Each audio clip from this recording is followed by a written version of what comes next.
Uma garota cheia de vida e sonhos preparava sua festa de 15 anos com muita empolgação. Teria suas amigas queridas participando do evento, além de sua mãe, sua irmã, que ela tanto amava, entre outros conhecidos da pequena cidade onde morava, em Trindade, Goiás. No meio da antecipação para a festa, a adolescente foi à casa de uma de suas melhores amigas. Ao chegar lá, porém, percebeu que o convite para o encontro tão comum era, na verdade, uma emboscada. Todos os planos de uma grande festa de 15 anos foram por água abaixo quando a aniversariante se depara, no fundo do quintal da casa da amiga, com uma cova aberta, buraco que havia sido cavado ali por suas parceiras para enterrá-la após uma sessão de torturas. Esse é o caso Hayla Mayeli. Alô, olá, alô, vai tudo bem? Bem-vindos ao Café com Crime, o podcast onde você pode ser o aficionado por crimes reais que você é, sem julgamentos. Eu sou a Esté Zorubi, ou Dona Café, como preferir, e hoje vamos falar do caso Hayla Mayeli, uma história que causou revolta por conta da frieza e crueldade e por envolver menores de idade, entre 13 e 16 anos, que se juntaram para torturar outra adolescente, a Hayla, de 14 anos na época. Uma emboscada que Hayla jamais poderia prever, por se tratar de suas melhores amigas. Antes de começar do começo, se você gosta do trabalho desenvolvido pelo Café com Crime, de trazer casos criminais nacionais para vocês, que tal apoiar a Dona Café? Eu recebo apoios no Apoia-se e também pela Orelo. Quem apoia recebe um episódio extra por mês, que é exclusivo para apoiadores. E agora também uma novidade bem legal. Se você apoia pelo Apoia-se, você consegue escutar os episódios exclusivos diretamente no Spotify. Então sua vida fica mais fácil e fica tudo integrado. Além disso, apoiadores da categoria Crimiseiro para cima também têm acesso ao nosso grupo de crimizeiros no WhatsApp. Vem, junte-se a nós, é só clicar no link na descrição do episódio para apoiar na Orelo ou no Apoia-se. Super obrigada a todos que apoiam, saibam que vocês fazem esse podcast ser possível. E já que estamos falando de apoiar, se você quer dar essa força, mas não tem essa possibilidade financeira, saiba que ao seguir e ativar as notificações do Café com Crime aí na plataforma de áudio onde você está escutando, você está dando um apoio bem bacana para nós. Deixar a sua avaliação também ajuda muito a Dona Café e a equipe a continuar crescendo e trazendo cada vez mais histórias aqui para vocês. Cada avaliação, cada curtida, cada compartilhamento faz a diferença. Ok? E um último aviso antes da gente entrar na história, saiba que esse podcast possui sonorização e a melhor forma de ouvi-lo é com fones de ouvido. Fica aqui também o alerta de gatilho. Essa história contém descrições de violência e tortura contra menores de idade. Ouça com discrição. E com isso, bora começar do começo?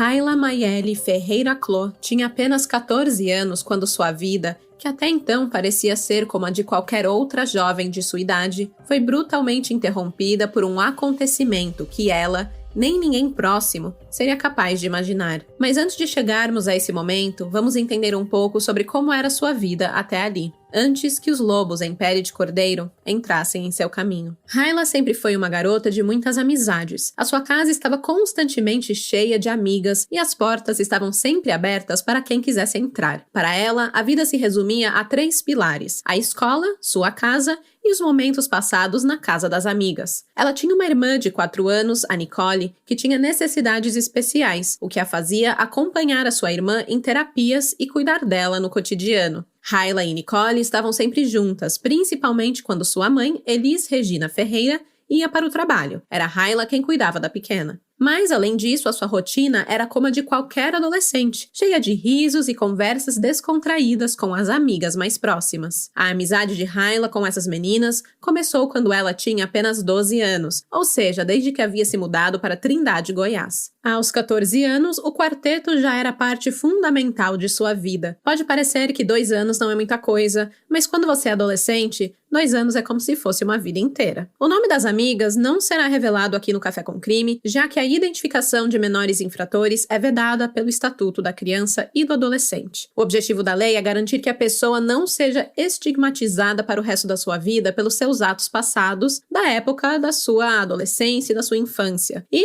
sei lá, né, se vocês conseguem pensar em algum ato que cometeram quando eram menores e hoje é meio vergonhoso, vocês se arrependem, talvez, possivelmente, vocês consigam entender melhor a preocupação da legislação. Por isso, por aqui, vamos usar pseudônimos para o andamento da história. Vamos chamá-las de Ana, Roberta, Patrícia e Eduarda. 2 delas tinham 16 anos, uma tinha 14 e a outra tinha 13 anos. A amizade de Rayla com Ana e Roberta era bem sólida. Além de terem estudado juntas no mesmo colégio, eram vizinhas e moravam na mesma rua. Era aquele tipo de amizade de você ir dormir na casa uma da outra, conhecer os pais das amigas, os irmãos, a família inteira. Ou seja, você realmente conhecia a pessoa, a sua casa, a sua família, a sua intimidade. Não era coleguismo, era amizade mesmo. Ou pelo menos era o que Rayla pensava. A adolescente ainda tinha um bom coração e ajudava as 2 amigas doando roupas para elas, já que Ana e Roberta não tinham uma condição financeira muito boa. Rayla não se importava, ela pegava roupas que sua mãe havia comprado e dava para as amigas. Além de abrir a porta de casa para as meninas dormirem lá, era open de guarda-roupas também. Rayla sempre pensou que elas tinham uma amizade saudável, uma amizade normal. Soma-se a isso o fato de que as garotas moravam em Trindade, uma cidade de aproximadamente 120 mil habitantes à época, perto de Goiânia. Apesar da cidade não ser exatamente pequena, o seu bairro era afastado, tornando o local bem típico de cidade pequena, onde todos se conheciam, onde a proximidade entre as pessoas dava uma falsa sensação de segurança e confiança. Eram relações que pareciam imunes a qualquer tipo de ruído. Já com Patrícia e Eduarda, a amizade não era tão próxima. Elas se conheciam de vista, já até tinham estudado no mesmo colégio e faziam parte do mesmo círculo social. Mas não chegaram a ficar tão grudadas como era o caso de Ana, Roberta e Rayla. Mas era aquilo. Amiga de amiga é amiga minha também. E quando se viam no rolê, dava tudo certo, conversaram, compartilhavam ali sorrisos e brincadeiras, enfim. Era com essas meninas que Rayla dividia os seus momentos mais descontraídos, sem imaginar que em um curto espaço de tempo, sua vida tomaria um rumo que jamais poderia prever. Para Rayla, na época, as conversas e brincadeiras nas casas das amigas eram parte de uma rotina que não levava em conta qualquer sombra de rivalidade ou inveja. Mas havia pequenos detalhes que, olhando para trás, fariam total sentido. Rayla comenta: elas comentavam: nossa, sua mãe comprou essa roupa para você. Nossa, o seu cabelo. E ficavam passando a mão. Coisas assim tão bobas, mas que hoje fazem total sentido. Rayla fala isso como se fossem pistas que o passado deixou e que ela não foi capaz de identificar na época como inveja, um sentimento que seria o pivô para alterar a vida das garotas para sempre. Na véspera do fatídico dia, as meninas estavam na casa de Rayla, como acontecia muitas vezes. Elas haviam dormido lá, conversado, brincado, noite do pijama. Segundo Rayla, estava tudo normal. Foi mais uma noite qualquer entre amigas, sem nada que sugerisse que aquilo fosse ser o último momento de paz antes de sua vida se transformar em um pesadelo. Mas a inveja, que de forma sutil começou a se insinuar nas palavras dessas meninas, que antes pareciam amigas de verdade, cresceu e se transformou em algo mais sombrio e traiçoeiro. A competição disfarçada de elogios falsos, os gestos aparentemente inocentes, tudo foi se acumulando, até que no momento mais inesperado, o que parecia amizade se desfez. E então, Rayla foi surpreendida por um ato que jamais poderia imaginar, vindo de quem ela mais confiava. Era a véspera da sua festa de 15 anos. Rayla estava planejando o evento com muita empolgação. Afinal, a festa de 15 anos representa muito mais do que uma simples comemoração de aniversário. Para muitas garotas, essa festa é um marco de transição. É um rito de passagem, uma oportunidade de afirmação de identidade, um momento de celebração da juventude, da família, da amizade e também uma expressão de quem elas são ou de quem querem ser e de uma maneira de serem vistas por suas comunidades não mais como uma criança, uma menininha, e sim como uma adolescente, uma jovem mulher. Para planejar esse momento especial, Hyla estava contando com a ajuda de um amigo que vamos manter no anonimato também. Vamos chamá-lo de Carlos. O Carlos tinha 17, 18 anos, era DJ e trabalhava com eventos, então ele poderia ajudar Hyla a liberar a festa. Só que tem um detalhe, o Carlos também era ex-namorado de Ana, uma das amigas de Hyla. Ana colocou na cabeça que Hyla estava paquerando com o seu ex-namorado, ou até que já tinham ficado, e aí rolou aquele ciúmes pesado por cima da inveja que ela já sentia da amiga. Observação, isso nunca aconteceu. Hyla nunca ficou ou paquerou com o Carlos. Eu já quero deixar bem claro aqui do começo, pra gente não gerar burburinho, fofoca ou dúvida sobre esse fato. Em vez de Ana ser madura e sentar para conversar sobre esses sentimentos ruins, com a Hyla, ou até de ser imatura, como muitas adolescentes são, e escrever um bilhetinho maldoso ou dar um gelo na amiga, a Ana decidiu ir por um caminho completamente inimaginável. Ela se juntou com as outras 3 amigas e durante um mês planejaram como se vingariam de Hyla. Mais do que ninguém, elas conheciam a rotina da adolescente, sabiam a hora que estaria em casa, o tipo de rolê que ela aceitaria ir, sabiam que ela cuidava da irmã pequena de 4 anos quando a mãe não estava em casa, e até para isso, haviam se preparado. Com isso, na noite anterior ao crime, uma quarta-feira, elas foram dormir na casa de Hyla, fingindo que estava tudo bem e que eram BFFs, melhores amigas para sempre. Na quinta de manhã, dia 29 de setembro de 2016, elas se despediram e cada uma foi para sua escola, onde estudavam no período matutino. Hyla, na época, estudava em outro colégio. À tarde, quando voltaram das aulas, as amigas combinaram de se encontrar. Sabe como é a adolescência, né? Amigas inseparáveis, fazem tudo juntos, não importa se dormiu na casa, foi pra escola junto, fez tudo junto, ainda quer mais tempo junto, né? E aí elas se encontraram. E aqui existem algumas contradições do real motivo que as levou a se juntarem naquela tarde. Em alguns momentos, Hyla lembra que era a festa de aniversário de uma delas, por isso ela foi até a casa de Roberta. Em outros momentos, ela se lembra que na verdade as meninas pediram ajuda dela para fazer um trabalho da escola, ou até mesmo que foi chamada por uma das amigas para uma conversa. Fato é que era super comum elas se encontrarem uma na casa da outra por qualquer motivo. Então, o que quer que foi a desculpa usada, a Hyla nem registrou direito, era só mais um dia, mais um convite, mais uma visita na casa da amiga. Enfim, Hyla aceitou o convite, só que naquela tarde ela precisava cuidar de sua irmã Nicole, pois a sua mãe, a Elis Regina, iria trabalhar. A Hyla já estava acostumada com isso, tanto que sempre levava sua irmã para cima e para baixo com ela, inclusive para a casa das amigas quando se reuniam. Hyla avisou a mãe que iria na casa de Roberta, mas voltaria rapidinho para passar o resto da tarde com Nicole, enquanto a mãe trabalhava, e a Elis Regina concordou. A adolescente se dirigiu para a casa de Roberta, que era basicamente um quarteirão de distância dela, ali na mesma rua. Era só atravessar a rua e subir um pouquinho que já estava lá, era super próximo. A Ana, a Roberta, a Patrícia e a Eduarda residiam em casas diferentes, tá? Mas aquela ali, a casa da Roberta, era a que Hyla sempre frequentava. Quando Hyla chegou no local, Roberta não estava em casa. Esse foi o primeiro sinal que o universo deu tentando afastar Hyla daquela emboscada naquela tarde. A Hyla voltou para sua casa, já que precisava cuidar da irmã. Ela avisou a mãe que as amigas não estavam e que tentaria mais tarde ir lá na residência da Roberta e levaria Nicole consigo, para que a mãe, não se preocupasse e fosse trabalhar com a alma tranquila de que a irmã mais velha estaria cuidando da caçula. Depois de um tempo, ali por volta da 1 da tarde, Hyla decidiu tentar novamente. Ela pegou Nicole no colo e ia sair de casa, mas a sua mãe avisou que ela poderia deixar a irmã em casa, já que o horário de seu trabalho havia mudado. Elis Regina só sairia para trabalhar por volta das 5, 5:30 da tarde, então daria tempo de Hyla sair, curtir com as amigas e voltar para casa antes dela ir trabalhar. E assim Nicole teria os cuidados necessários durante todas as horas do dia. E essa mudança de horário de Elis Regina foi a salvação de Nicole. Na metade do caminho entre sua casa e a de Roberta, Hyla se encontrou com 3 das amigas na rua. Estavam ali Ana, Roberta e Eduarda. Patrícia viria depois para se encontrar com elas, já que morava um pouco mais longe e precisava pegar um ônibus para chegar ao local.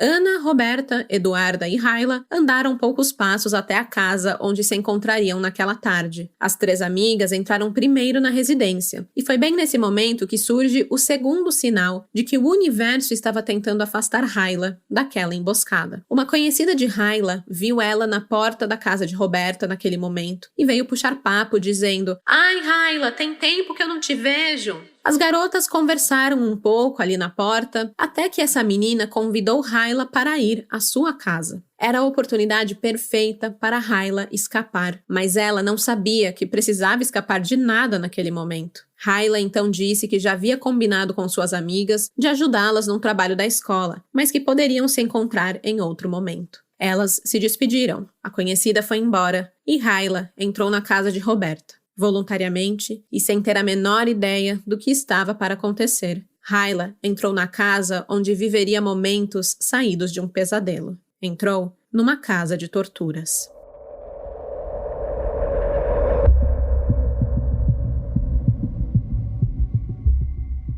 Raila foi pega completamente de surpresa. Ao entrar na casa, Ana e Roberta começaram a brigar com ela, bater mesmo, sem ela entender nada. Ela tentava escapar dos socos e pontapés de Ana e Roberta de algum jeito, sem entender o que estava acontecendo. Por que suas 2 amigas estavam a espancando? De início, ela até chegou a considerar que aquilo poderia ser uma brincadeira, alguma espécie de pegadinha sem graça, que elas iam parar antes de a machucar de verdade e explicar o que estava acontecendo. Alguma surpresa, algo que Raila ainda não entendia. Mas isso nunca aconteceu, e logo Raila percebeu que nada daquilo era brincadeira. Logo Eduarda se juntou ao trio, e aí que a coisa ficou séria. 3 contra 1 não tem pra ninguém. A certa altura, Raila perdeu a consciência, e foi aí que as 3 adolescentes amarraram a amiga entre aspas, né, porque não dá pra chamar amiga uma coisa dessas, e arrastaram a Raila para o fundo da casa, onde elas tinham aberto uma cova para enterrar Raila. Ana e Roberta colocaram Raila sentada em uma cadeira. Eduarda se posicionou a uma certa distância, pegou o celular e começou a gravar. O vídeo gravado por Eduarda tem apenas 2 minutos, mas já é o suficiente para ver o tamanho da violência e perversidade sofridas por Raila durante 3 longas horas, nas mãos de meninas que se chamavam suas amigas. Armada com um pedaço de pau, Ana batia constantemente na cabeça, no rosto e no corpo de Raila. A arma escolhida por Roberta foi uma pícola de pedreiro, que é tipo um martelo de aço usado em construções. A ação das garotas foi tão brutal que Raila, a certo ponto, cai da cadeira e recebe o restante das agressões no chão. O pânico e a dor fizeram com que Raila vomitasse muito, sem parar, enquanto a ação ocorria. A garota também gritava muito na esperança de que alguém escutasse sua súplica por socorro, mas ninguém veio a salvar. As amigas também encheram a boca de Raila com um pano, tanto para que ficasse quieta, como para provocar mais e mais vômito. Até que Raila não conseguisse mais gritar, esgotada, sem garganta. No vídeo gravado por Eduarda, muita gente questiona por que Raila não gritava e não tentava escapar. Bem, aqueles 2 minutos foram os minutos finais. Ela já tinha lutado e gritado o quanto podia durante quase 3 horas, até que foi silenciada por tanta violência. E mesmo quando gritou, não houve resultado. Ela diz: "Eu não sei se alguém ouviu, eu não sei de verdade. Eu não sei se ouviu e não quis ajudar, se pensou que era briga de marido e mulher, alguma coisa assim, eu não sei, mas ninguém me ajudou." Gente, se escutou grito, escutou um barulho estranho que não faz sentido, seu instinto tá te falando que tem algo errado, cara, chama a polícia, sabe? Deixa eles irem lá verificar, ver se tá tudo bem. E mesmo se for briga de marido e mulher, tem que separar, tem que ligar, tem que denunciar. Não se apeguem nisso. Liga e faz a sua denúncia. Sai com a consciência limpa, sabe? Porque é um absurdo uma menina passar quase 3 horas sendo torturada, gritando, e ninguém aparecer. Pra mim, eu não consigo entender de verdade. Bem, a Raila, ela teve uma falsa esperança de que alguém a ajudaria, quando num dado momento ela escutou uma batida no portão da casa. As meninas pararam tudo, mantiveram Hyla amarrada e sob vigia, enquanto uma delas foi até a porta e abriu. Hyla achou que talvez pudesse ser sua mãe, mas na verdade era uma pessoa fazendo campanha política. Era a época de eleições na cidade. A todo momento passavam carros de som pela rua e passeatas fazendo campanha para políticos. A amiga de Hyla pegou o santinho que a pessoa entregou, fechou a porta e voltou para o fundo da casa para continuar a tortura de sua, entre aspas, amiga. O coração de Hyla afundou no peito. Ninguém realmente viria a ajudar. Eu quero deixar muito claro aqui que a mãe de Hyla não foi de qualquer forma omissa, tá? A Hyla tinha avisado que ia na casa da amiga, uma amiga que ela conhecia há anos. Era normal ela estar nesse local, a um quarteirão de sua própria casa. As famílias se conheciam, então a dona Elis Regina não deixou a filha largada. Nada disso, era um local considerado seguro e conhecido. A Hyla também avisou que voltaria antes da mãe ir trabalhar, que poderia ser por volta das 5 da tarde. As torturas duraram aproximadamente da 1 até quase 4 da tarde. Um horário ainda dentro do limite esperado para Hyla estar fora. Ela era uma adolescente passando a tarde na casa das amigas. Então a dona Elis Regina não teve qualquer suspeita de que a filha poderia estar passando por uma situação daquelas na casa de alguém que elas confiavam, né? Inclusive, quando começou a chegar perto das 4 da tarde, a Hyla só conseguia pensar que tudo ia acabar porque tinha certeza que sua mãe viria bater na porta procurando por ela. Afinal, Elis Regina não iria trabalhar sem a filha mais velha estar em casa cuidando da irmã pequena. Era uma responsabilidade que Hyla cumpria com muito prazer. Ela só estava esperando, tinha que aguentar mais um pouquinho, que a qualquer momento a sua mãe ia chegar. Mas aconteceu que ela não precisou esperar até as 4. Vamos lá, vamos chegar lá. Além das agressões físicas sofridas por Hyla durante aquele longo período de tempo, um tempo infindável, as garotas ainda fizeram uma baita tortura psicológica com ela. Lembram que eu falei que as amigas conheciam a rotina de Hyla e sabiam que ela provavelmente viria para o rolê acompanhada da irmã pequena? Pois bem, tudo o que elas planejaram contra Hyla incluía também a sua irmã, Nicole. As garotas falaram que iam pegar o remédio que Nicole tomava e dar uma dosagem alta para ela. Ou seja, queriam também machucar, desmaiar ou até mesmo matar a menina de 4 anos. E isso elas falaram para a Hyla enquanto estavam ali a torturando. Ana e Roberta também haviam feito uma lista com o que cada uma ia fazer com Hyla. A fulaninha vai cortar o seu dedo, a ciclaninha vai cortar o seu cabelo. E aí, ela até falou assim, a gente estava em dúvida se iria cortar sua cabeça com cabelo curto ou longo, mas eu acho que vai ser com curto mesmo.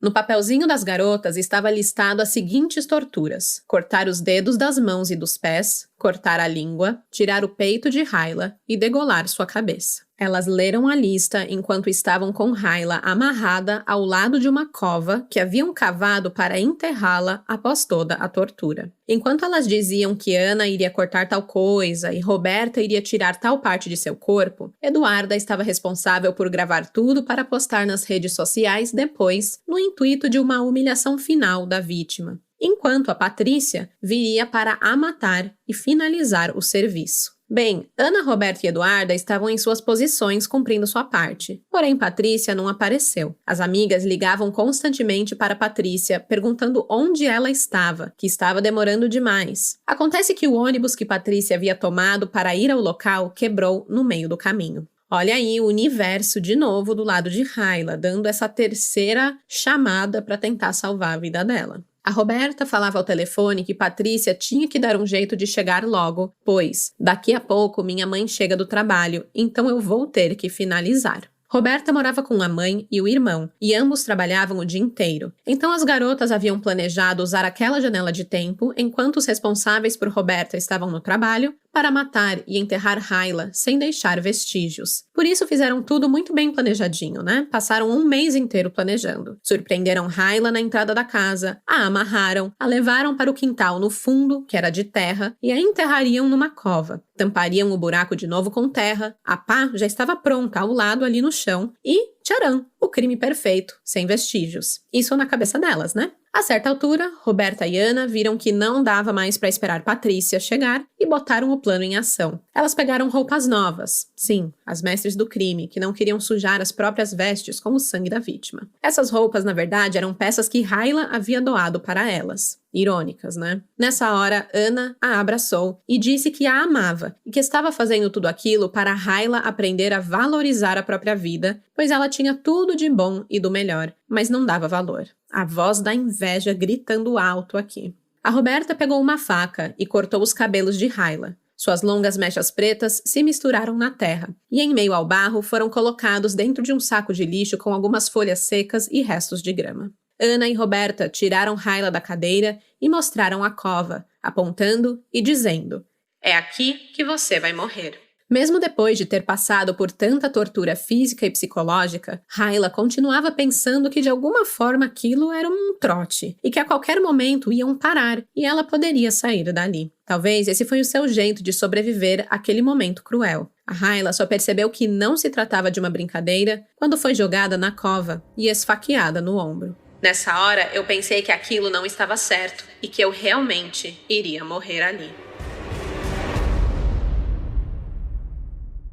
Com os cabelos cortados rente ao couro cabeludo, 32 perfurações na cabeça por golpes de martelo e pau, boca cheia de pano e gosto de vômito, mãos e pés amarrados, Hayla foi jogada dentro da cova. Ana e Roberta a cobriram até a cintura com barro, a imobilizando ainda mais com o peso da terra. Foi então que Hayla sentiu a faca encostar em seu peito. Por enquanto só encostada, como uma ameaça. Ana disse que ia dar uma facada nela e a matar, mas na hora que a faca realmente desceu sobre seu corpo como um golpe brutal, Hayla conseguiu desviar e a lâmina foi parar em seu ombro. A faca entrou e saiu do outro lado. E foi nesse momento, eu não sei explicar, que parece que a ficha caiu. Eu sabia o que estava acontecendo, mas era como se eu estivesse em um estado de não estar no meu corpo, entendeu? Mas quando ela deu a facada, que ela olhou para mim, ela olhou assustada. Eu acho que até a ficha dela caiu na hora do que estava acontecendo ali. Ana tentou retirar a faca do ombro de Hayla para atacar novamente, mas a faca estava alojada de uma maneira que era impossível retirar. Estava dura, presa no ombro da garota de 14 anos. Ana desistiu, saiu da cova largando Hayla ali por 1 minuto sozinha. Ela foi se reunir com as cúmplices, conversaram algo que Hayla não conseguiu escutar e foram lavar as mãos, literalmente sujas com o sangue de Hayla.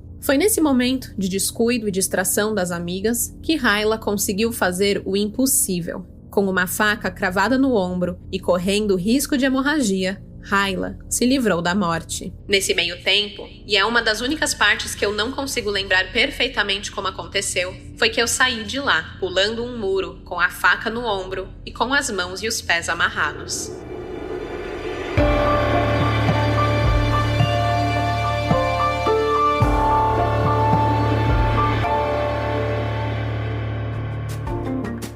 É tenso. Por isso, vamos dar uma pausa, tomar um gole de café e falar de coisas boas. Assim como um detetive que encontra a pista certa, você também pode fazer a escolha mais inteligente para o seu guarda-roupas. As roupas da Insider são práticas, confortáveis e sem segredos. Nada de amassados no corpo que você não vê ou coisa que desbota. É tudo de bom e eu não canso de trazer motivos para vocês julgarem por vocês mesmos. Por isso que trago hoje o nosso cupom de desconto Café com Crime. Para desvendar essa oportunidade, é só acessar o link na descrição. O cupom é aplicado automaticamente e você garante até 35% off na loja. Com o Insider, você não precisa investigar nada, é só aproveitar a escolha inteligente. Não deixe passar essa chance no mês do consumidor da Insider Store. Obrigada pela parceria, Insider. Bom, e com isso, vamos voltar ao crime.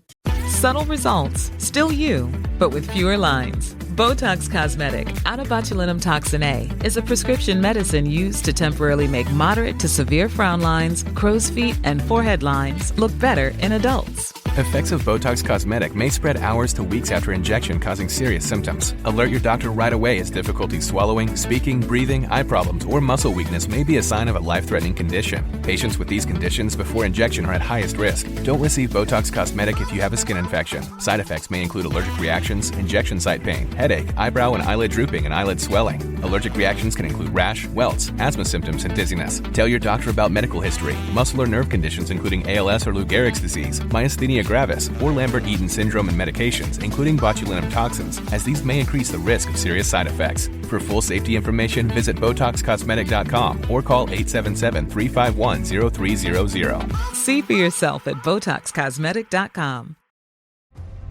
Get ready for Netflix's gripping new medical drama, Pulse. Set in a cutting-edge Miami trauma center, third-year resident Dr. Danny Sims is unexpectedly thrust into a promotion when beloved chief resident Dr. Xander Phillips gets suspended. Then, with the emotional and physical stakes at their highest, a storm will push the hospital and its residents to their limits. Witness how life can change in a heartbeat when you're operating under pressure. Watch Pulse April 3rd, only on Netflix.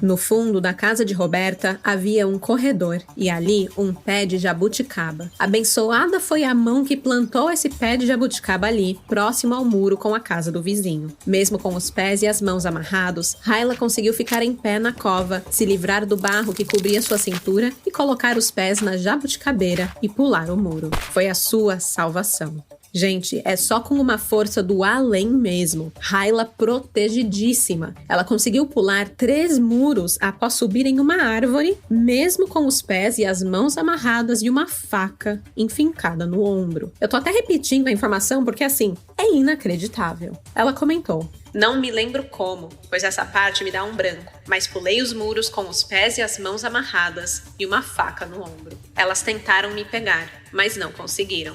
Hayla não tinha tempo a perder. Qualquer passo em falso poderia colocar novamente nas mãos de suas torturadoras. Ela provou que a força de vontade pode ir além dos limites do corpo e da mente. Se continuasse mais um pouco, teria a chance de recomeçar a vida como sobrevivente, em vez de ser lembrada para sempre como uma vítima fatal de 3 garotas. Sua história precisava ser diferente, precisava ter um final feliz. E com essa força em mente, ela começa sua fuga desesperada. Ao pular o primeiro muro, Hayla caiu no quintal de um lote vazio. Ela olhou para trás e viu as amigas, falcianes, vindo atrás dela. Mas ao verem que Hayla não parava e já estava correndo em direção ao segundo muro, Ana, Roberta e Eduarda desistiram. Agora elas precisavam se salvar. Precisavam fugir, pois obviamente iriam ser caçadas pela polícia. O plano infalível das mestres do crime havia falhado. Enquanto as 3 garotas fugiam para se esconder, se tornando foragidas, Hayla pulou o segundo muro e caiu no quintal de uma mulher. Gritando, pedindo ajuda, Hayla foi prontamente ignorada. Sim, a mulher não quis a ajudar. Ela tinha um cachorro bem grande que latia muito no quintal. Misturado com os gritos de Hayla, foi uma barulheira só de espantar qualquer um. Hayla comenta: "Só que a moça não quis me ajudar. Eu não sei se ela ficou com medo. Às vezes pensou que eu estava sendo foragida da polícia. Não sei o que ela pensou, mas ela não quis me ajudar. E eu me lembro dela ficar pedindo para eu sair do quintal dela." Os latidos do cachorro e os pedidos da mulher amedrontada para Hayla sumir de seu território não abalaram em nada a garota de 14 anos. Ela tinha problemas maiores para enfrentar, como, por exemplo, a faca que continuava alojada em seu ombro. A essa altura, Hayla já tinha conseguido se livrar das ataduras que imobilizaram seus pés e suas mãos. E aí, com uma força que não sei de onde ela tirou, Hayla agarrou a empunhadura da faca e puxou com toda a força que restava em seu corpo. Assim que a lâmina deixou seu ombro, o sangue jorrou. Era muito sangue sem parar, escorrendo por todo o braço, peito e corpo da Hayla. E aí eu pensei assim: eu vou morrer aqui, então eu vou jogar sangue para tudo quanto é lado para eles me acharem. Pelo menos o meu DNA. Eu achei esse um pensamento muito crimiseiro. Eu devo confessar que eu fiquei surpresa. Mas é isso, às vezes, assim, completamente outra situação, mas às vezes quando eu tô num Uber e eu me sinto desconfortável por algum motivo, eu começo a arrancar uns fios de cabelo e largar pelo banco todo do Uber. Assim, se eu sumir, pelo menos meu DNA vão achar. Penso que nem a Hayla. Mas enfim, no caso de Hayla, ela não só sangrou e sangrou pra garantir que o seu DNA estaria ali, mas ela começou a pegar o sangue com as mãos e jogar nas paredes da casa da mulher. Enquanto o cão latia e a mulher gritava para ela ir embora, Hyla jogava seu sangue na parede e gritava também. Com esse fuzuê todo, a vizinha que morava ao lado da casa dessa mulher apareceu por cima do terceiro muro que Hyla teria que superar naquela tarde. Essa vizinha conhecia Hyla e conhecia sua mãe, a dona Elis Regina.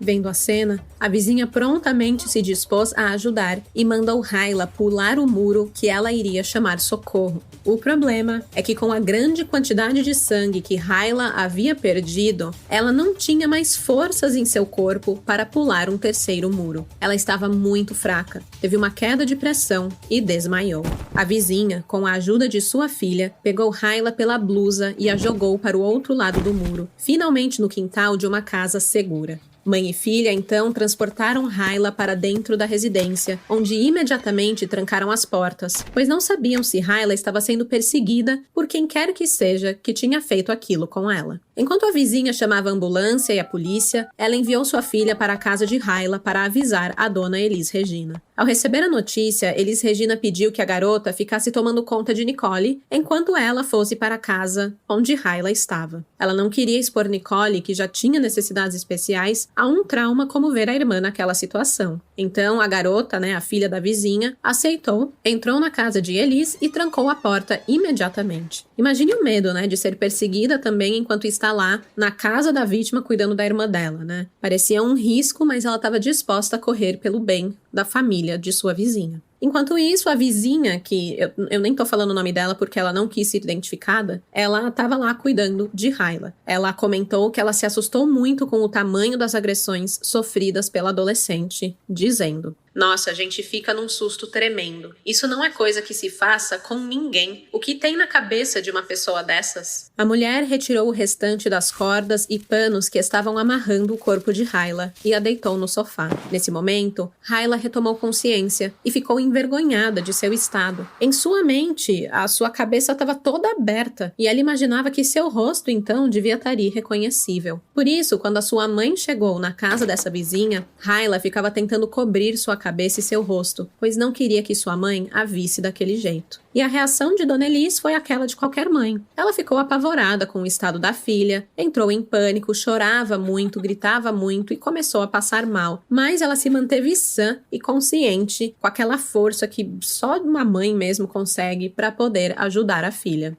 Elas já tinham chamado uma ambulância, mas demorava muito para chegar. No meio tempo, a polícia e bombeiros já haviam chegado ao local, inclusive na casa de Roberta, que era a cena do crime. E lembram da Patrícia, que se atrasou para o assassinato? Pois bem, ela chegou na casa de Roberta para não encontrar nenhum sinal das amigas ou da vítima, mas encontrou uma bela viatura policial que a prendeu em flagrante. Sem mais paciência para aguardar a ambulância, Elis Regina e a vizinha levaram Hyla para a rua e pararam um carro que estava passando na hora e pediram socorro. O motorista aceitou ajudar, colocou as três para dentro do veículo e as levou para o postinho de saúde que era bem mais perto do local em que estavam. E lá foram para a unidade de pronto atendimento. Assim que foram atendidas, o médico afirmou que Hyla estava desidratada e com hemorragia. Mas a sua maior preocupação era a gravidade dos ferimentos em sua cabeça, que ele ainda não tinha ideia da real gravidade. Olhando a vítima, o seu ombro esfaqueado, as escoriações em suas costas e, na verdade, por todo o seu corpo, o doutor disse que se Hyla tivesse parentes que moravam longe e queriam a ver com vida ainda, era melhor já começarem a dirigir em direção ao hospital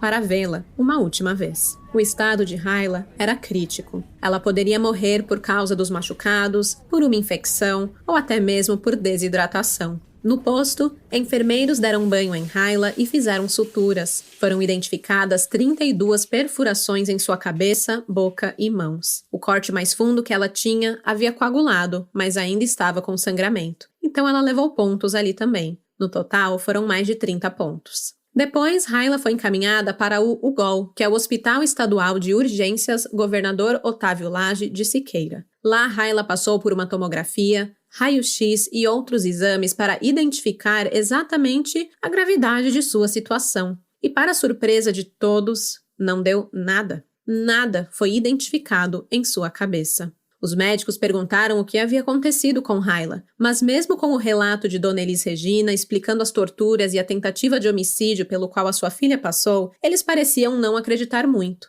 A cabeça de Hyla estava ok. A única coisa que apontaram foi um derrame ocular, que é algo que costuma ser resolvido naturalmente entre 10 e 15 dias. Com isso, Hyla foi liberada e foi para casa. Foi só então que Hyla ficou sabendo que o vídeo de sua tortura já havia sido postado na internet e já tinha diversos acessos. Agora Hyla, e qualquer pessoa que tivesse internet, poderia viver de novo e de novo todo o horror pelo qual ela havia passado. A sensação era de ser agredida em looping, em frente a uma grande plateia, sem que ninguém fizesse nada para apagar toda a sua dor e seu trauma. Dona Elis Regina não ia ficar parada vendo o sofrimento da filha, muito menos ficar num local onde sentia, agora, tanta insegurança. Ela não esperou nenhum dia para se mudar de casa. Ela não aceitaria morar na mesma rua do que as agressoras de sua filha por mais nenhum minuto. Até porque, no dia seguinte, na sexta-feira, quando Hyla foi fazer o corpo de delito, ela foi avisada de que Ana e Roberta estavam foragidas.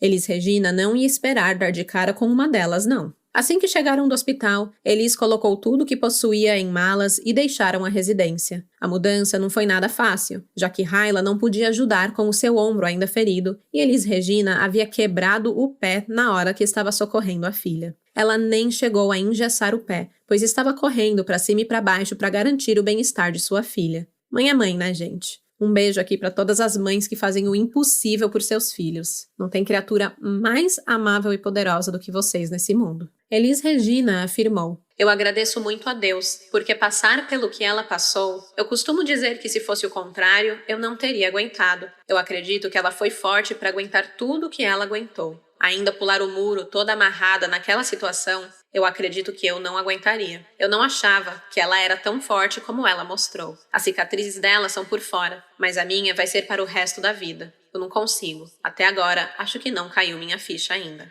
Com uma cirurgia, Hyla conseguiu se recuperar quase que por completo. Seu braço ficou dormente, por conta da facada, mas ela parecia não se importar. Até o corte de cabelo curtinho foi adotado pela garota, que preferia sorrir em vez de alimentar sentimentos de ódio e vingança. É que Hyla acabou gostando do cabelo curto, se sentia mais bonita. Sua autoestima seguia intacta. Nem isso o plano infalível de suas falsas amigas foi capaz de destruir. Apesar do seu otimismo perante a vida, Hyla ainda precisaria enfrentar toda a burocracia e dureza de um processo criminal. E no meio disso, as 4 meninas que planejaram sua morte.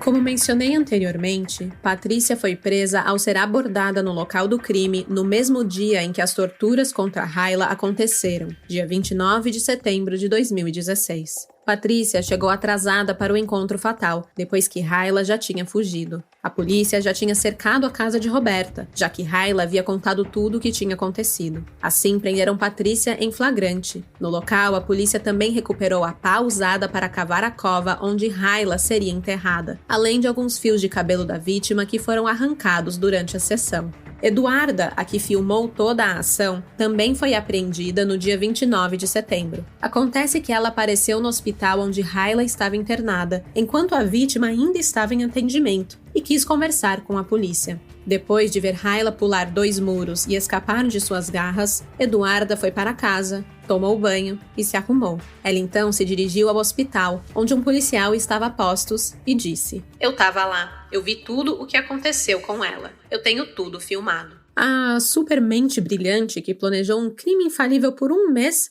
foi lá e entregou tudo de bandeja. Eduarda acreditava que se conseguisse provar que ela apenas tinha feito a filmagem e não tinha agredido Hyla, talvez nada fosse acontecer com ela. Era menos mal, né, poxa vida? Eu não fiz nada, eu só filmei. Ela não entendia que cúmplice é cúmplice, que ela planejou, que ela estava lá, que ela executou e filmou. Ponto. Acabou. Eduarda foi apreendida na mesma hora pela polícia militar. Claro, como ela era menor de idade, ligaram para a mãe dela assim que ela confessou e mostrou a filmagem. O celular de Eduarda foi apreendido naquele momento. O que nos leva também a questionar como que as filmagens foram parar na internet, já que no momento em que o celular de Eduarda foi apreendido, os policiais verificaram que o arquivo de vídeo não havia sido encaminhado para mais ninguém ainda. Mas sabemos que o vídeo foi parar online. Como? Não sei. Existiu até uma ação contra o Google para a remoção desse conteúdo, mas a ação foi negada. O que sabemos é que graças a esse vídeo é que todas as garotas foram apreendidas. Nas imagens, que chocaram até os PMs, aparecem duas meninas, uma com um pedaço de madeira e a outra com uma pícola de pedreiro. Elas batem mais de 15 vezes na Hayla no curto vídeo de 2 minutos. Uma das agressoras amarra um pano na boca da vítima e a leva para dentro de uma cova. Era o suficiente para qualquer policial ver. Precisavam encontrar Ana e Roberta. Ainda na quinta-feira, no dia do crime, foram iniciadas buscas pelas duas adolescentes foragidas. A PM trabalhou incansavelmente durante 3 dias e foi capaz de realizar a apreensão de uma das garotas foragidas ainda na sexta-feira, um dia depois do crime, e a da outra menina na noite de sábado. Após serem apreendidas, as adolescentes foram levadas para a delegacia especializada no atendimento à mulher. A delegada Renata Vieira, responsável pelo caso, explicou que, em função da gravidade do caso, as suspeitas foram presas em flagrante, mesmo no período eleitoral. E já dentro da delegacia começou a rolar uma treta, pois Ana e Roberta e Patrícia passaram a ameaçar Eduarda por ter entregado o vídeo à polícia. Por isso, as meninas foram colocadas em lugares diferentes para evitar problemas entre elas, e até mesmo uma vingança de pessoas de fora que ficaram revoltadas com a situação. A essa altura, a história já tinha se espalhado e estava por todo o noticiário e, claro, pela internet. Presas, as 4 garotas confessaram o crime com riqueza de detalhes. A única coisa que não conseguiam concordar era a motivação que havia levado elas a cometer aquele ato. Uma delas dizia que não tinha motivo. A outra disse que era porque Hayla ia fazer uma festa de 15 anos e ficou com inveja. A outra falou que era porque Hayla tinha o nariz bonito. E a outra disse que era porque Hayla, que era considerada amiga delas, era chata e implicante. Depois mudaram o discurso e diziam que era porque Hayla tinha tudo e não dava valor. Eram muitas coisas sem sentido sendo ditas, mas no fundo de todas essas palavras estava a inveja e os ciúmes de 4 adolescentes. Nos finalmente, a delegada Renata Vieira concluiu que o pivô de toda essa inveja e ciúmes foi quando Hayla convidou o Carlos, o ex-namorado de Ana, para a ajudar a organizar sua festa de 15 anos. Foi isso que culminou na tortura e tentativa de homicídio de Hayla. Para a delegada, as 4 amigas haviam dito que Hayla ficou com o Carlos, e esse seria, na verdade, o principal motivo, se sentiram traídas por Hayla. Carlos foi chamado para depor 1 semana depois e esclareceu a história. Ao saber que ele era o motivo de tudo aquilo, o rapaz ficou espantadíssimo e indignado. Ele não fazia ideia de que sua ex-namorada fosse capaz de um ato tão cruel. A delegada Renata Vieira afirmou que ele disse que não tem nada a ver com a situação e que para ele foi uma surpresa muito grande o nome dele ter sido vinculado a uma situação dessa. Disse que não tem condições nem de ver os vídeos, porque não teve coragem. Carlos confirmou que sim, manteve um curto relacionamento com Ana, mas negou ter qualquer envolvimento com Hayla. Eram apenas amigos, e ele estava simplesmente a ajudando a organizar sua festa de 15 anos. Hayla também foi chamada para prestar depoimento na delegacia. Foi na segunda-feira após o crime, e quando chegou lá, se deparou com tudo quanto a emissora de televisão na porta, esperando para saber mais sobre o caso. Vale lembrar que ela era apenas uma garota de 14 anos e tinha o direito de ter sua imagem preservada, coisa que já tinha ido para o saco com a divulgação do vídeo de sua tortura, indo parar na internet e também nos noticiários. A delegada Renata Vieira a recebeu e logo a tranquilizou, dizendo que todas as 4 meninas estavam presas ali na delegacia. Hayla não acreditou, então a delegada disse que ela poderia ver. Renata abriu a porta e Hayla conseguiu ver as meninas de costas na sala ao lado, até que elas se viraram. E ao ver Hayla com suas cicatrizes e cabelo ralo, riram em sua cara. A atitude das garotas pós-prisão era chocante. Em uma entrevista, ao perguntarem se elas estavam arrependidas, uma delas respondeu: "Me arrependo sim, de não ter matado."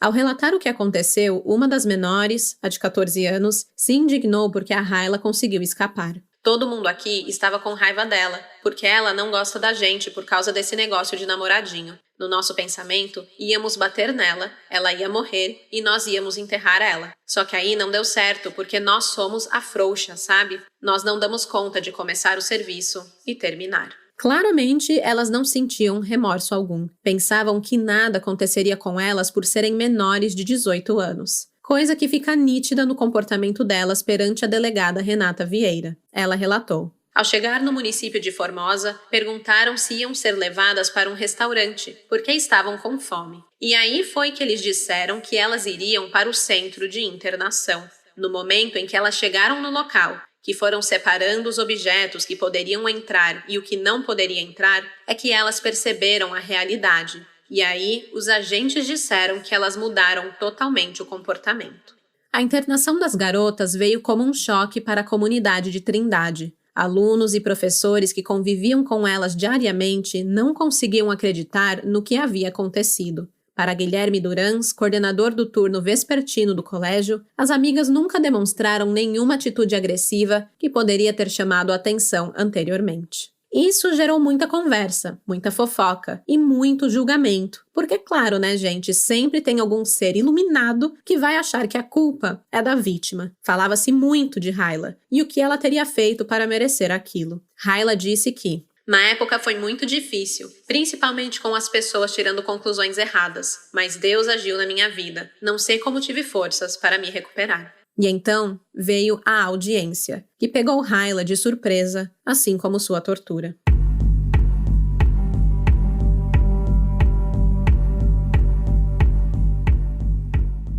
No fim de outubro de 2016, um mês após o crime, Raila foi surpreendida com uma audiência que, de acordo com ela, foi uma surpresa. Ela afirma que tem remorso sobre como a audiência foi realizada. Me ligaram. Primeiro, eu sou menor de idade. Não tinham que me ligar, mas tinham que ligar para minha mãe. Dizendo, amanhã, meio-dia, aqui no fórum, para você ser ouvida. Questionei se precisava de advogado. Me falaram que não. Fui só com a minha mãe. Raila chegou ao local e ficou aguardando durante horas em uma salinha. Quando deu 1h, ela se levantou e disse que precisava ir ao banheiro. Foi quando abriu a porta da sala e se deu de cara com uma de suas agressoras. Era a primeira vez que ela viu uma das garotas após as torturas. As outras 3 ela não chegou a ver, pois elas não estavam presentes e enviaram advogados para representá-las. Ligeira como era, Raila sacou que ela foi chamada não apenas para um depoimento ou coisa assim. A audiência iria ocorrer ali, naquele dia, sem nenhum aviso prévio. Ela avisou a dona Elis Regina e em seguida ligou para uma amiga e falou: Natiele, a audiência vai ser hoje. As meninas estão aqui. Manda tudo quanto é tipo de televisão pra cá. Porque se a TV não estiver aqui, elas vão embora agora. Elas vão sair. Raila em seguida procurou pela juíza e avisou que não tinha sido informada que a audiência ocorreria naquele dia. Nem advogado ela tinha chamado para a acompanhar. Estava apenas com a mãe. Foi quando o advogado de defesa, também presente, afirmou que Eduarda, sua cliente, nem tinha encostado o dedo nela e era tão vítima quanto Raila naquela situação. Ele já estava lá como um documento para a soltura de Eduarda, e a família dela, inclusive, estava em tom de comemoração, dizendo que sairiam dali pela porta da frente com Eduarda. Sob completa pressão e com medo de dar de cara com suas agressoras na rua, Raila foi chamada para depor em frente à sua agressora. Ela disse tudo, sem medo ou vergonha, e no final do depoimento disseram que Raila estava liberada. Como ela estava sem advogado e não sabia qual era o processo normal daquilo, o que acontecia depois de depor, ela foi embora, achando que era normal. E com isso ela perdeu o restante da audiência, inclusive a sentença de suas agressoras. Sabe como eu fiquei sabendo da sentença delas? Pela TV. Ai, gente, que situação. Sério, parece mentira, mas é só o Brasil. Enfim, após a audiência de instrução do caso, ainda sem saber da sentença, a Raila desabafou que ainda tinha marcas das agressões pelo corpo, que não conseguia movimentar o braço completamente por ter rompido um tendão e que sofria frequentes dores de cabeça. Ela também não conseguia se concentrar nas aulas por se recordar das torturas que sofreu. Ela pediu uma punição exemplar para o grupo. Não consigo retomar a vida. Fico lembrando das coisas que aconteceram. Que elas paguem por tudo que fizeram em mim. Fiquem lá internadas o tempo que for possível. E saiam de lá, gente. Agora é esperar sair a decisão para ver se elas ficarão lá. Se for o máximo possível, melhor ainda. Só depois disso eu vou conseguir retomar, concentrar mais, dormir sozinha. Até isso é difícil. Só durmo com a minha mãe. Denunciadas por ato infracional análogo ao homicídio triplamente qualificado por motivo fútil, tortura e dissimulação, Ana, Roberta, Patrícia e Eduarda receberam a pena máxima, que para menores infratores é de 3 anos de internação. A juíza Karine Spinelli afirmou: "É assustador. Realmente, eu ainda não tinha me deparado com uma situação dessa, e a gente observa a frieza nas confissões e a crueldade com que os atos foram praticados." As 4 meninas tiveram a internação decretada por 3 anos, mas, por lei, elas precisavam passar por avaliações a cada 6 meses. Por isso, Eduarda foi solta em maio. Ficou menos de 8 meses no centro de internação. Patrícia foi solta no fim de agosto de 2017. Ficou 11 meses internada. A delegada que investigou o caso acreditou que as duas foram soltas pela justiça porque tiveram participação menor na tortura. A delegada Renata disse: "Por mais que tenham feito um ato de muita crueldade, talvez elas tenham tido consciência de que o ato foi muito violento, que talvez elas não voltem a repetir." Para a dona Elis Regina, a soltura antecipada gerou muito medo. "Eu tenho medo, porque eu acredito que elas são psicopatas. Elas tinham que cumprir os 3 anos e ir direto para uma clínica psiquiátrica." Hoje, todas as 4 garotas já estão em liberdade e são maiores de idade. E isso rendeu alguns encontros tensos entre as agressoras e a vítima nas ruas de Trindade.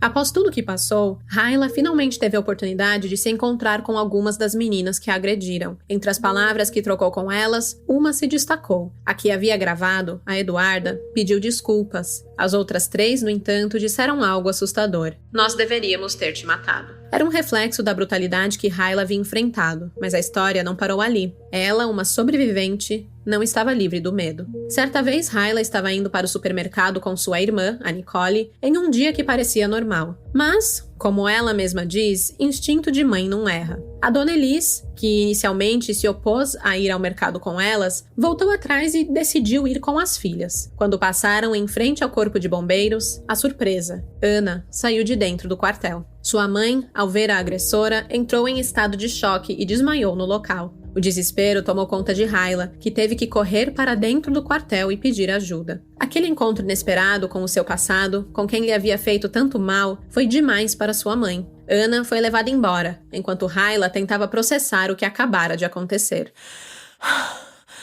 Diante da situação, Rayla já havia conseguido uma medida protetiva e a sua mãe, sabendo da ameaça constante, também tomou a mesma atitude. Mas naquele momento, a tensão tomou conta. Rayla ligou para a polícia, se identificou e explicou o que estava acontecendo. Poucos minutos depois, 5 viaturas chegaram ao local. A sensação de que algo grande estava prestes a acontecer se fez presente. Sem perder tempo, Rayla foi colocada em uma das viaturas e perguntaram para ela onde gostaria de ir. E Rayla, com firmeza, pediu para ser levada até o local que cuidava de menores infratores. Quando chegou lá, Ana já estava novamente detida no local. Acontece que Ana estava cumprindo uma pena em regime de serviços comunitários e sua responsabilidade era limpar o quartel dos bombeiros. A ironia é que esse quartel ficava ao lado da nova casa onde Rayla e a mãe moravam. Foi nesse momento que Rayla tomou uma decisão importante. Ela se mudou de casa, da casa da mãe, e passou a viver com um namorado. A vida, ao menos por um tempo, parecia seguir em outro caminho, mas as ameaças não desapareceram.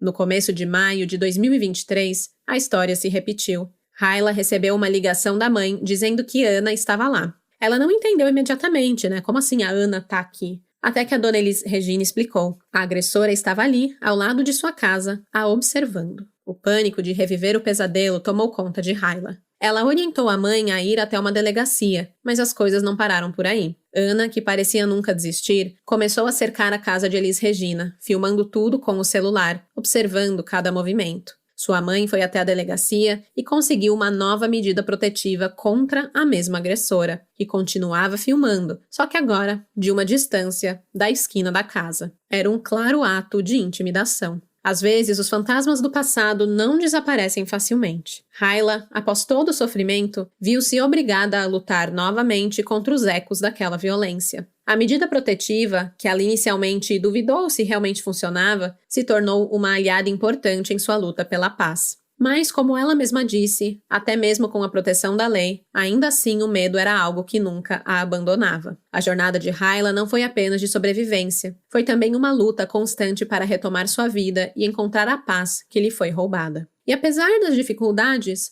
ela continua resistindo, porque no fim, Hayla sabe que não importa quantas vezes o passado a procure, ela vai continuar seguindo em frente. Pelos anos que se seguiram à violência, Hayla manteve os cabelos curtos, uma prova de que estava em paz. Aos poucos, fez novas amizades, voltou a confiar nas pessoas e está tocando a vida. Ela fez um curso de modelo, continuou estudando à tarde e frequenta muitos encontros de jovens da igreja. Hoje, Hayla tem 22 anos e trabalha como corretora e em uma escola. Além disso, concilia as profissões com as redes sociais. Ela tem 171 mil seguidores no Instagram, 207 mil no TikTok e 92 mil no YouTube. Um dos vídeos onde ela conta parte de sua história já conta com quase 2 milhões de acessos. Ela afirma: "A minha história toca outras pessoas e ajuda as pessoas. Então eu penso que a gente tem que perdoar mesmo. Mesmo que você perdoe ficando com um pouquinho de pé atrás, mas perdoar, porque Deus já perdoou. Por que a gente não pode perdoar?"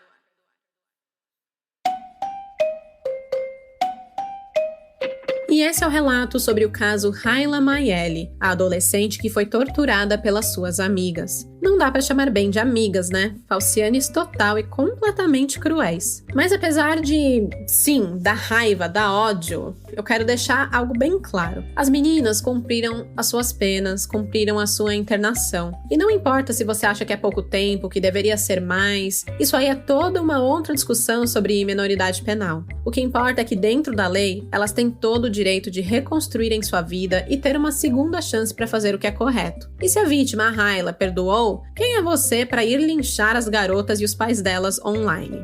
Até mesmo os familiares, os pais, os irmãos dessas garotas recebem muitas ameaças, os pais de uma delas precisam mudar de cidade e, assim, eu acho importante reforçar essa questão até do anonimato delas, né, de menores infratores, para que eles possam ter uma chance de se reintegrar à sociedade. Porque, na real, a gente é muito rápido em julgar e acabar agindo exatamente como esses infratores, que a gente considera tão desumanos, a gente vai lá e faz a mesma coisa quando tá com raiva e fica pedindo por vingança nas redes sociais, ameaçando, enfim. Pra mim, a única coisa que diferencia os linchadores dessas agressoras é o fato que eles não tiveram oportunidade de cometer os atos que elas cometeram, mas acaba sendo tão ruim quanto. Enfim, vem do Sermão da Dona Café.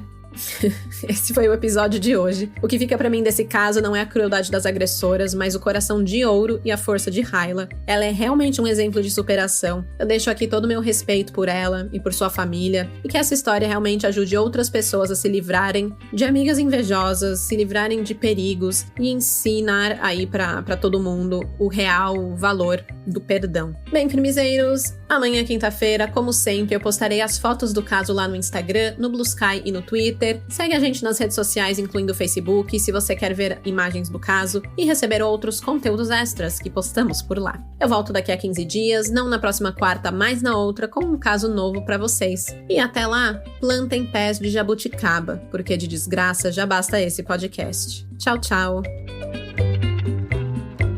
Esse episódio foi roteirizado, produzido e apresentado por mim, Stephanie Zorbi, com edição de áudio e sonorização de Luigi Calistrato, pesquisa por Ana Paula Almeida. As fontes utilizadas para esse episódio foram Portal G1, UOL, Cidade Alerta, JA Primeira Edição, TV Serra Dourada, Jornal Daqui e o canal Crime SA, do Beto Ribeiro.